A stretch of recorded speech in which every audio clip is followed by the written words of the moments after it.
Hello students. तो आज हम क्लास 12th इलेक्ट्रोस्टैटिक्स का थर्ड वीडियो लेकर आ रहे हैं। इससे पहले आपने दो वीडियो देखा होगा, एक जिसमें हमने प्रॉपर्टीज़ ऑफ चार्ज के बारे में बात किया था और कूलम्स लॉ के बारे में बात किया था। देन सेकंड टॉपिक जहां पे हमने कूलम्स लॉ के बहुत सारे क्वेश्चंस देखे थे, एप्लीकेशन देखा था। कुछ बेसिक लेवल क्वेश्चंस भी थे, कुछ एडवांस लेवल क्वेश्चंस भी थे। आप लोगों में से जिन्होंने भी वो क्वेश्चंस ट्राई नहीं किया, नहीं देखे, तो लिंक आपको डिस्क्रिप्शन में या आई कार्ड्स में मिल जाएगा, आप जाके वहाँ से चेक कर सकते हैं। ठीक है, दोनों लिंक आपको मिल जाएगा, प्लेलिस्ट में भी आप देख सकते हो। आज जो भी मैं टॉपिक कराऊंगा, ये टॉपिक इलेक्ट्रोस्टैट्स चैप्टर के लिए बहुत ज़्यादा इंपॉर्टेंट है, बट सीबीएसई में या कहीं पे भी इसका बहुत ज़्यादा डिटेल में मेंशन नहीं है, इसकी जो मैथमेटिक्स है। तो ये एक छोटा सा मैथमेटिकल टॉपिक हम बोल सकते हैं जो आज हम डिस्कस करने जा रहे हैं। और 11th में भी आप लोगों ने इस टॉपिक के ऊपर कोई भी मैथ्स तो नहीं किया था। अब सवाल उठता है कि ये टॉपिक है क्या? ये टॉपिक है सॉलिड एंगल। सॉलिड एंगल कहते कैसे हैं, इसका रिलेशन क्या है, इसकी डेफिनेशन क्या है, ये सारी चीज़ें आज हम इस वीडियो में डिस्कस करेंगे। तो टॉपिक स्टार्ट करते हैं सॉलिड एंगल से। आप लोग अगर बहुत इन डेप्थ नहीं सीखना चाहते हो तो आप लोग इस वीडियो को स्किप भी कर सकते हो, बट अगर आपको बेसिक कंसेप्ट समझना है, लाइक गॉस लॉ समझना है, गॉस लॉ किस तरह से काम करता है, गॉस लॉ के जो एडवांस लेवल प्रॉब्लम्स है वो किस तरह से काम करता है, तो आपको सॉलिड एंगल्स पता होना चाहिए। ठीक है, तो लेट्स सी, इसको अब हम आगे ले जाते हैं। तो टॉपिक का नाम है इलेक्ट्रोस्टैट्स के अंदर ही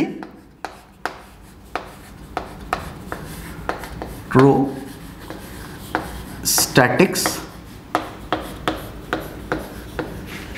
इस टॉपिक के अंदर हम करेंगे सॉलिड एंगल का डिस्कशन।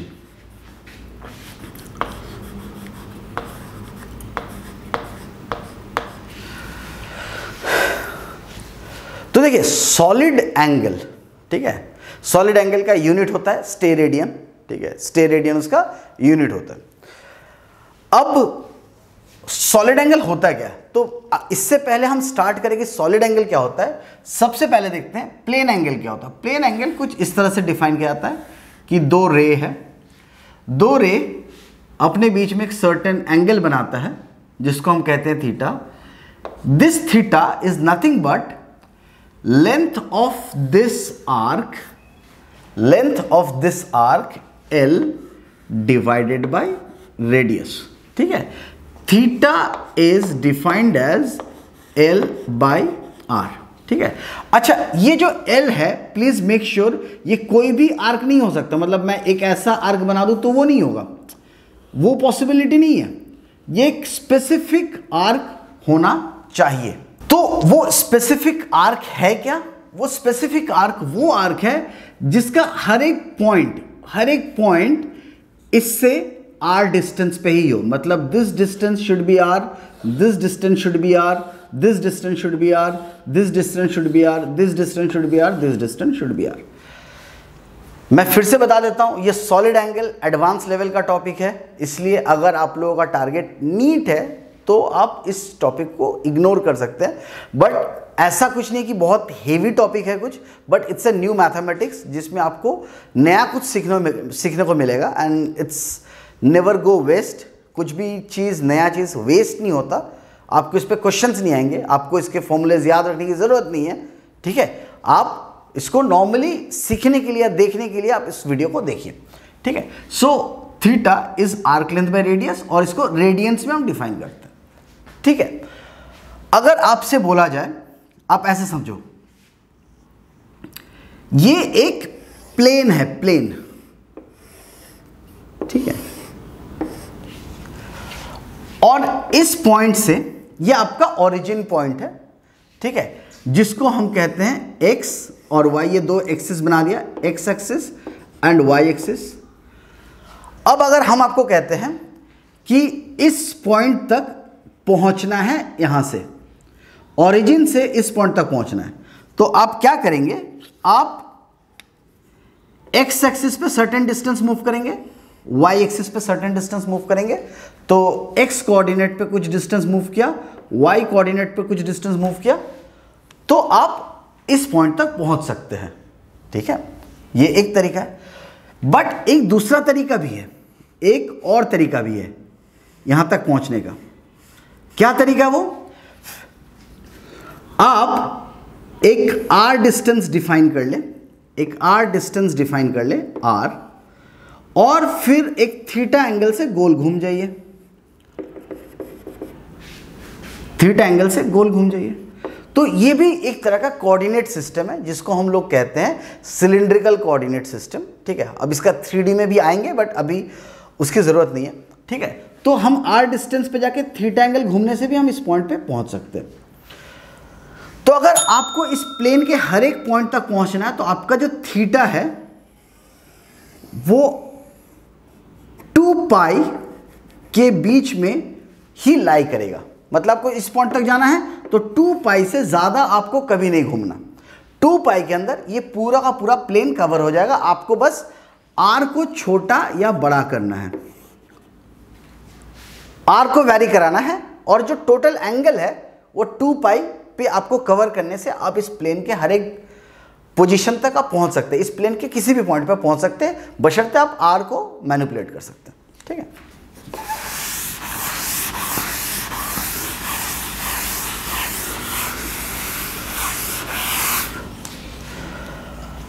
तो अब सॉलिड एंगल होता क्या है और सॉलिड एंगल की डेफिनेशन क्या है और इस डायग्राम के साथ उसका रिलेशन क्या है, 2 मिनट में आते हैं, प्लीज ध्यान से देखिएगा।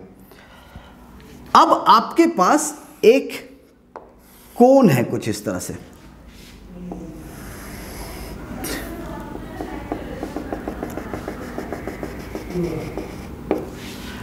ये इस तरह से कोन है। ठीक है, और इसके बीच में ये कुछ एंगल नहीं बना रहा, ये कुछ सॉलिड एंगल बना रहा है इस तरह का। जिस तरह से थीटा का definition arc length by radius था, सॉलिड एंगल का definition arc length by radius नहीं होगा। यहां पे कोई लेंथ नहीं होगी, यहां पे एक तरह का सरफेस होगा, एक तरह का सरफेस होगा। सरफेस देखने में कुछ ऐसा दिखेगा।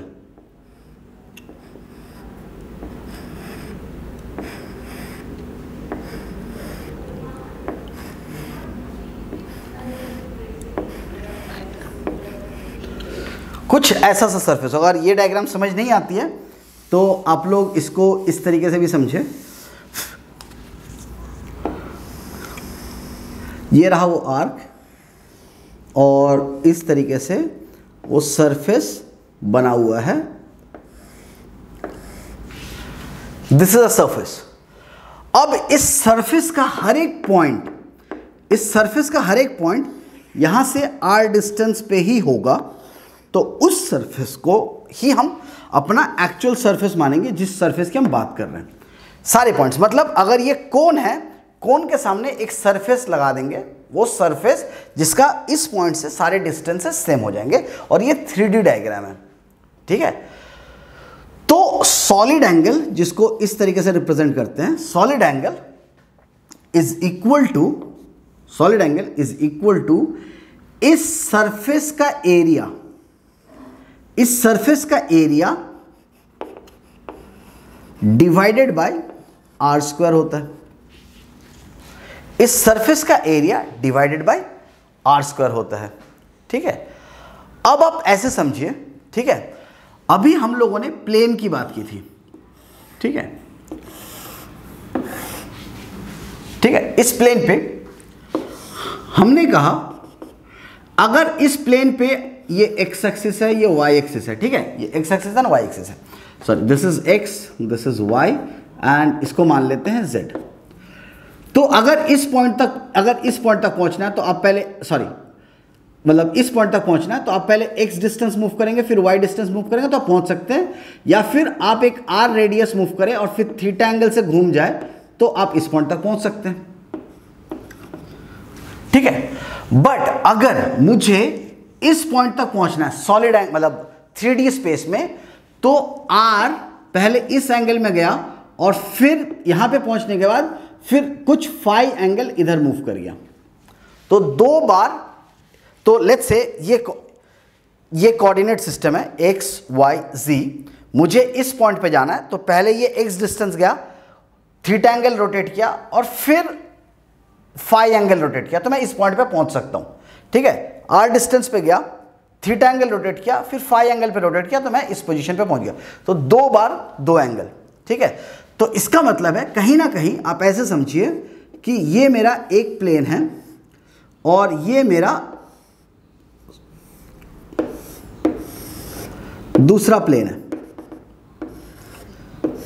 ठीक है। तो ये प्लेन मेरा 2 पाई एंगल से पूरा कवर हो जाएगा और ये प्लेन मेरा दूसरा 2 पाई एंगल से कवर हो जाएगा। So the total solid angle will be around 4 पाई और not around the total solid angle will be 4 पाई। तो 4 पाई में आपका पूरा यूनिवर्स कवर हो जाएगा।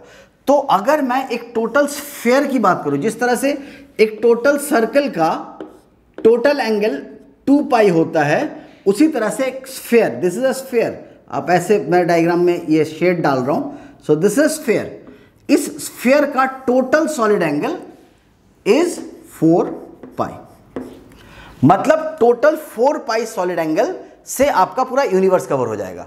अगर आप इस डेफिनेशन में रखेंगे, इस डेफिनेशन में रखेंगे, तो देखिए बताइए एक स्फीयर का टोटल सरफेस एरिया कितना होता है? Solid angle is equals to total surface area कितना होगा?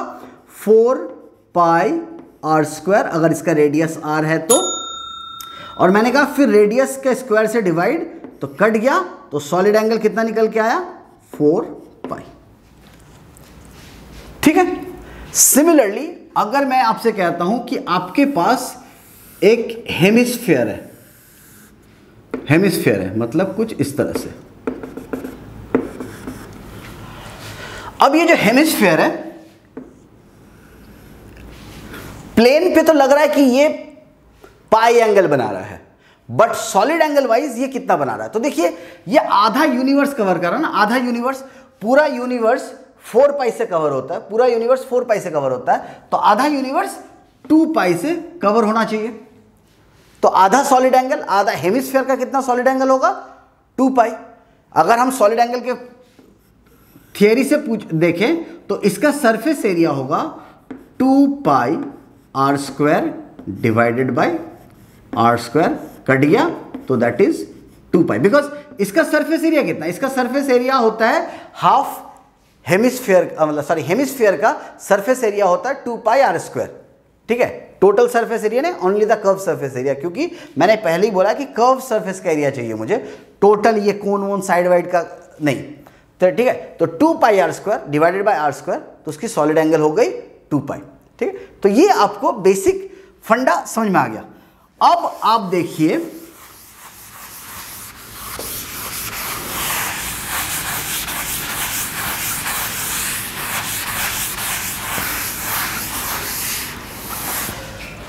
अगर आपके सामने एक ऐसा ही कोन रखा गया है,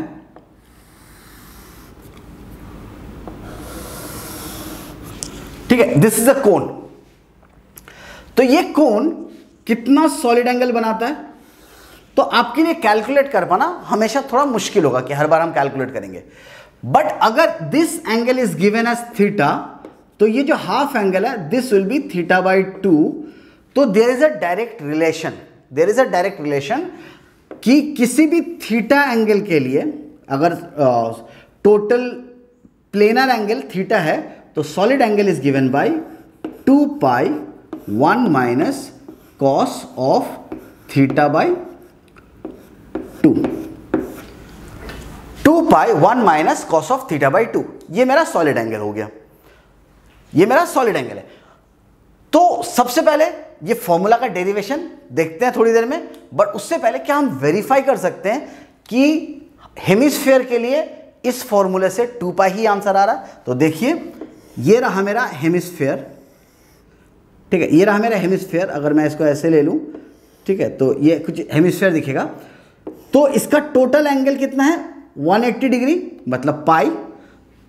तो हम लिखेंगे इसका solid angle 2 pi 1 minus cos of pi by 2, because मुझे ये टोटल एंगल पाई है तो मुझे हाफ एंगल लेना पड़ेगा। कॉस पाई बाई 2 का वैल्यू 0 होता है, so that is 2 pi 1 minus 0 which is 2 pi. Very well. Total sphere का कितना होता है? अगर ये स्फीयर है फिर से तो तो स्फीयर का आप देखिए प्लेनर एंगल यहां से लेके यहां तक का ये एंगल कितना है, 2 पाई है, प्लेनर एंगल 2 पाई है, तो सॉलिड एंगल इस केस में बन जाएगा 2 पाई 1 minus cos of 2 pi by 2 that is cos of pi. Cos pi का वैल्यू, कॉस पाई मतलब cos 180 degree, cos of 180 degree मतलब सेकेंड और थर्ड क्वाड्रेंट के बीच वाला लाइन, ठीक है। But second and third quadrant में कॉस होता है नेगेटिव, तो कॉस पाई का वैल्यू होगा वही वैल्यू होगा जो कॉस 0 का होता है। ये मैंने पहले ही बताया हुआ है, जो कॉस का 0 का वैल्यू है उसका मिरर इमेज ये है। तो यहाँ पे अगर कॉस 0 का वैल्यू 1 है तो यहाँ पे इसका वैल्यू -1 होगा। अगर आपने ये वीडियो मिस कर दिया है तो प्लीज़ मेरे मैथमेटिकल टूल्स जो मैं 11th के लिए पढ़ा रहा हूँ उस मैथमेटिकल टूल्स में आप देख के आ जाइए, ट्रिग्नोमेट्रिक फंक्शन पार्ट 2, जिसके अंदर आपको ये वैल्यूज़ कैलकुलेट करना सिखा दिया हमने, ठीक है। तो कॉस पाई का वैल्यू है -1, तो -1 और -1 इज 2, तो 2 multiplied by 2 pi that is 4 पाई। तो ये हो गया आपका solid angle for the complete sphere. अब सवाल उठता है कि कहां से आया ये फॉर्मूला, कैसे बना। या तो अब इस फॉर्मूले को रट्टा मार लो कि आपको कोई भी सॉलिड एंगल निकालना है तो आप सीधे इस फॉर्मूले को लगा दोगे। Please make sure this is semi angle, semi planar angle, तो कॉस थीटा बाई 2, ठीक है। Theta is the complete planar angle, उसका थीटा बाई। अब इसका डेरिवेशन क्या है, इसका जो डेरिवेशन है बहुत सिंपल है। कैसे, आपको कुछ नहीं करना, आपको एक कोन बनाना है और इस कोन के ऊपर ये वो सरफेस है, ये वो सरफेस है। अच्छा, कोन का अगर ये सरफेस हो गया, ठीक है, और इसको मैं थोड़ा बेटर बनाते हैं।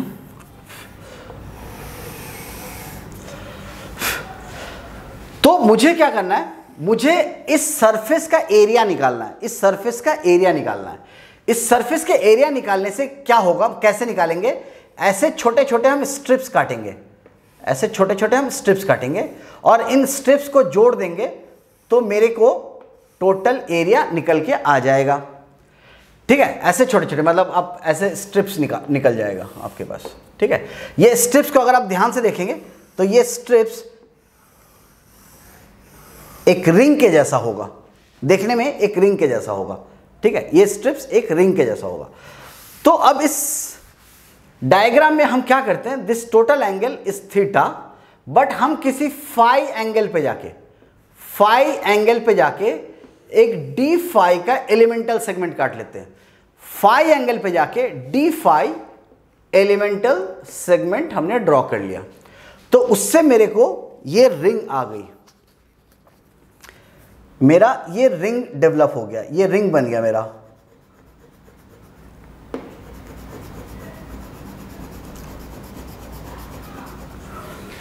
ठीक है, ये रिंग बन गया। तो अब आपको बताना है कि ये हाइट कितनी है। दिस हाइट इज, देखो, और अच्छा ये रेडियस आर है, ठीक है, ये रेडियस आर है, ये रेडियस आर है, ये रेडियस, सारे रेडियस आर होंगे। तो ये आर है, ये फाई है, तो this will become R sine phi, ये आर साइन फाई हो गया। और आपको ये भी पता है कि अगर ये एक स्मॉल एंगल है और ये एंगल डी फाई है, if this angle is d phi, this radius is are, this is l, तो we can write d phi equals to l upon r, तो l equals to r d phi, l equals to r d phi. ये मेरा ये length हो जाएगा। तो इसका मतलब है इसकी जो थिकनेस है, this thickness is R d phi, ये थिकनेस। तो हमें पता है कि किसी भी रिंग का अगर पतली सी रिंग हो, अगर स्ट्रिप हो, तो उसका जो एरिया निकलता है, दिस एरिया, ये आप लोगों ने क्लास 11th में सेंटर ऑफ मास निकालने में या फिर आपने मोमेंट ऑफ इनर्शिया निकालने में आपने काफी बार यूज किया होगा। If this radius is are, this thickness is R d phi, तो इसका जो एरिया है small d A is given as perimeter into thickness, perimeter into thickness. तो उस हिसाब से जो स्मॉल एरिया होगा this will be 2 pi radius into R d phi, इस केस के लिए होगा। तो यहां पे रेडियस कुछ अलग है, यहां पे रेडियस कुछ अलग है। तो यहां का रेडियस क्या है, तो यहां का जो एरिया होगा, इस केस का जो एरिया होगा that will be perimeter into thickness. Perimeter होगा 2 pi are sine phi. R sine phi is the radius और 2 pi are sine phi becomes the perimeter. Perimeter into thickness r d phi gives you the small area of this strip. ये strip का small area. अगर आपको कोई भी doubt है, कुछ भी क्वेश्चंस होते हैं, आप कमेंट बॉक्स में लिखिए। अगर आपको इस कंसेप्ट को समझने में प्रॉब्लम हो रही है कि हम ये क्यों कर रहे हैं, क्योंकि किसी भी स्मॉल सेगमेंट का एरिया ऐसे ही निकाला जाता है, ठीक है। रिंग, सो रिंग का तो कोई एरिया, मतलब अगर बहुत थिन रिंग हो तो रिंग का एरिया निकालने के लिए पेरीमीटर इंटू थिकनेस करते हैं, पेरीमीटर इंटू थिकनेस करते हैं। थिन डिस्क का वॉल्यूम निकालने के लिए एरिया इंटू स्मॉल हाइट या फिर थिकनेस कह सकते हैं, थिकनेस कर देते हैं वॉल्यूम निकालने के लिए। तो ये ट्रिक्स होती है, ठीक है। ट्रिक तो नहीं, मतलब ये मेथड होती है।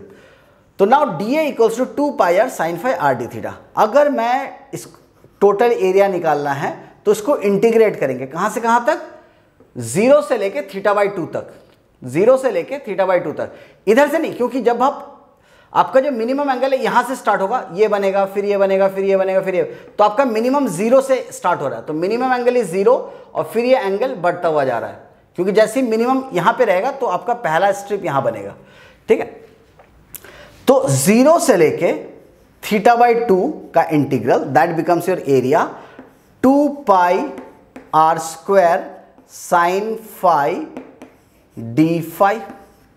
और हमें पता है ये कांस्टेंट है, बाहर आ गया, ठीक है। 2 pi are square sine phi का इंटीग्रल होता है माइनस कॉस फाई, तो हम लिखेंगे माइनस कॉस फाई, और यहां पे लिखेंगे 0 से लेके θ/2 तक।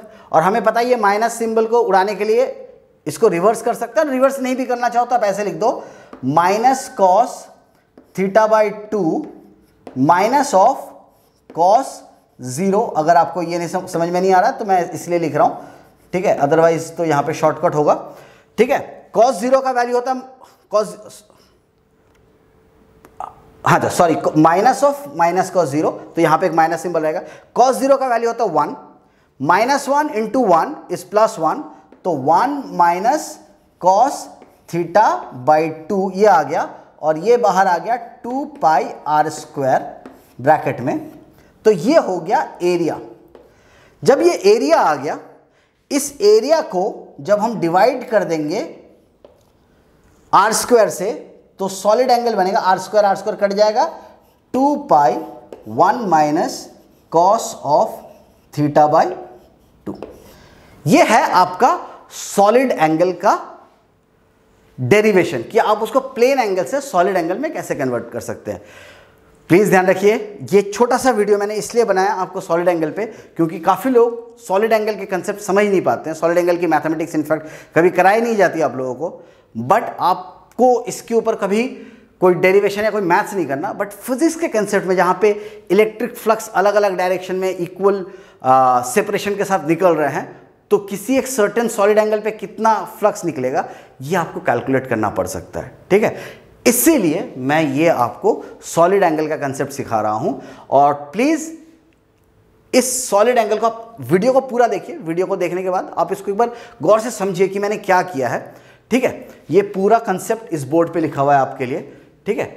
अगर आपको ये वीडियो पसंद आ रहा है तो आप अपने दोस्तों को जरूर शेयर कीजिए, आप लाइक कीजिए, आप इस पर कमेंट कीजिए। आपके जो भी डाउट्स है वो डाउट्स आप प्लीज़ कमेंट बॉक्स में डालिए, या फिर मेरी वेबसाइट crackit.com पे जाके उसके फीडबैक एंड क्वेरी सेक्शन में भी जाके आप अपने डाउट्स छोड़ सकते हैं, ठीक है। तो आज के वीडियो इतना ही। नेक्स्ट क्लास में जब हम करेंगे तो वहाँ पे हम इलेक्ट्रिक फील्ड इंटेंसिटी स्टार्ट करेंगे। तो प्लीज़ नेक्स्ट क्लास में हम बहुत सारे अलग अलग शेप्स का इलेक्ट्रिक फील्ड इंटेंसिटी देखेंगे, और उसमें कुछ ऐसे 3 डायमेंशनल शेप्स होंगे जहाँ पे हम इस सॉलिड एंगल को यूज़ भी करेंगे, ठीक है, जिससे आपका फॉर्मूला थोड़ा जल्दी याद रहे। आपको बस ये याद रखना है, this is the most important formula which connects the solid angle with the plane angle, ठीक है। सो इस वीडियो को देखने के लिए थैंक यू। नेक्स्ट वीडियो में आपसे मिलते हैं on electric field intensity. Thank you.